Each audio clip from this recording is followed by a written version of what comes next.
안녕하십니까. 매일 한 단어 성경원화 TV의 공부하는 문자입니다. 믿음 5번째 강의 하겠습니다. 저번 4번째 강의에서 페이도에서 구체적으로 설명을 드렸죠. 이번에는 피스티스를 찾아보겠습니다. 자, 이게 피스티스고요. 자, 피스티스 너무나 우리가 잘 알고 있는 믿음입니다. 여기서 재밌는 것은 우리가 이게 피스티스를 믿음이라고 너무 잘 알고 있는데 사전에서는 직접적으로 어디에도 믿음이라고 나오는 게 없다는 게 너무 놀랐어요. 여러분 그렇지 않습니까? 여기 지금 보시면 알겠지만 설득, 신용, 뭐 기타 등등 진리, 뭐 믿음이라는 이 사전적 의미가 없어요. 참 이런 게 우리가 다시 한번 이 메타노에 이게 다시 한번 생각하게 되는 계기가 됩니다. 아무튼 자, 사전을 봅시다.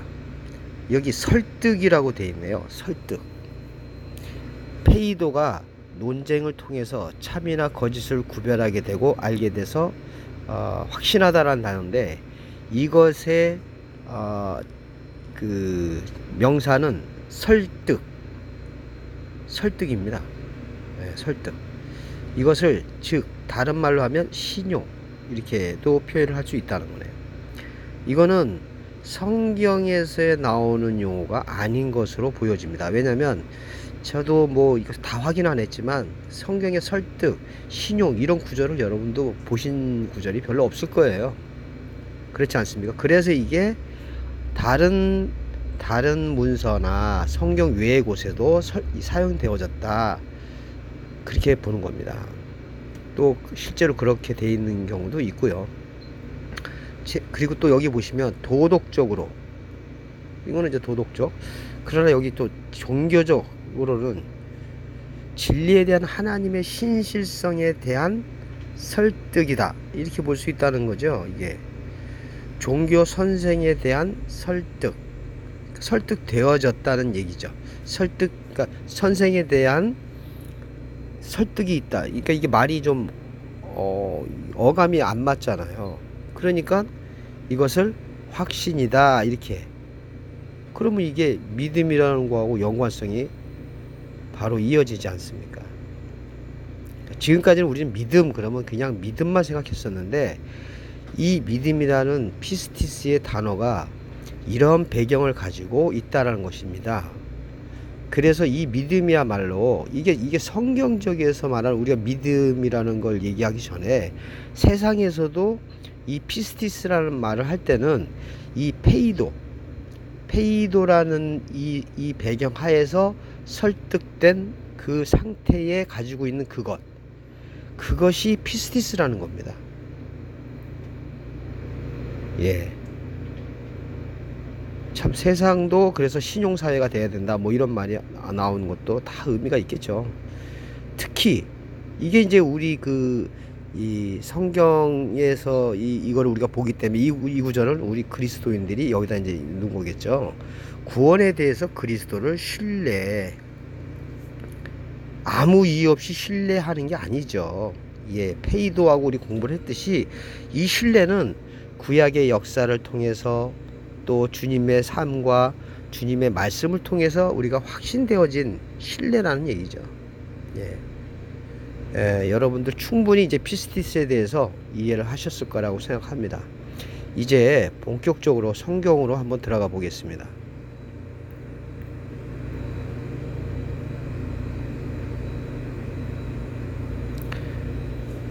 자, 제가 일단은 먼저 구절을 찾아놨습니다. 히브리서 12장 1절과 2절에 있는 말씀인데요. 이러므로 우리에게 구름같이 허다한 증인이 있으니 모든 무거운 것을 얻고 얽매기 쉬운 죄를 벗어버리고 인내로서 우리 앞에 당한 경주를 하며 믿음의 주요 또 온전케 하시는 인 예수를 바라보자 이렇게 됐어요. 여기 믿음의 주요라고 되어 있잖아요. 믿음의 주. 예. 일단 한글로 믿음의 주님은 믿음이시다 이런 얘기가 되겠죠. 근데 여기서 여러분들 정말 놀랍게 보셔야 되는 게 또 온전케 하시는 이인 예수를 바라보자. 여기에 예수가 있습니다. 예수. 그리스도가 아니고요. 왜 그리스도를 넣으면 더 우리가 더 또는 예수 그리스도 이렇게 표현해도 되는데 왜 여기는 이 그리스도 기름 부음을 받은 이 메시아 히브리어를 이 부분이 안 들어가고 왜 예수만 바라보자라고 돼 있을까요? 아, 이거 참 얘기하고 싶은데. 예, 아무튼 예수를 바라보자입니다. 이 부분 여러분 또 깊은 묵상을 바랍니다. 이 부분은 또 나중에 성경 말씀만 얘기할 때 제가 또 말할 기회가 있을 것 같아요. 오늘은 우리는 지금 어학적인 부분에서 성경을 먼저 보는 단계나 이걸 숙지하기 위해서 이걸 제가 강의를 하는 거니까 좀 이해를 해 주시고요. 어학적인 배경은 충분히 여러분들이 이해했기 때문에 이제 어학적인 부분은 뒤로 좀 이제 마음속에 담아두고 생각 속에 좀 이렇게 한편으로 좀 밀어두시고 이제 성경에서 성경 구절로 얘기하는 것을 보시죠. 아까 말씀하신 믿음은 주님을 상징한다. 예, 우리 믿음의 대상도 주님이니까요. 자, 근데 우리가 믿음을 어학적인 것으로 찾았지만 이 믿음이라는 것은 단순히 내가 바라는 것들이라든지 또 히브리서 믿음은 바라는 것 실상 이 부분은 또 나중에 설명할게요. 그렇게 논리적이지 않고 그냥 무조건적으로 생각하는 거는 이제 우리에서 좀 지양을 하고 그것을 우리가 단계적으로 이해해서 확고한 믿음을 가져야 된다고 생각해요. 그래서 이 믿음은 우리의 믿음의 대상이고 믿음 자체인 주라고 얘기를 하시는 거죠. 그리고 또 온전케 하시는 이는 또 예수를 바라보자고 돼 있습니다. 자, 그러면 이제 오늘 믿음에 대해서 결론을 내리고 싶은 것인데요. 어학적인 것과 성경적인 것까지 다 이제 포함해서 얘기하면 어학적인 부분은 여러분이 다 이해를 하셨고요. 자, 그러면 아까 우리 페이도라는 게 논쟁을 통해서 또는 참과 거짓을 통해서 확신하다라는 하는 단어에서 나온 게 피스티스라 그랬지 않습니까?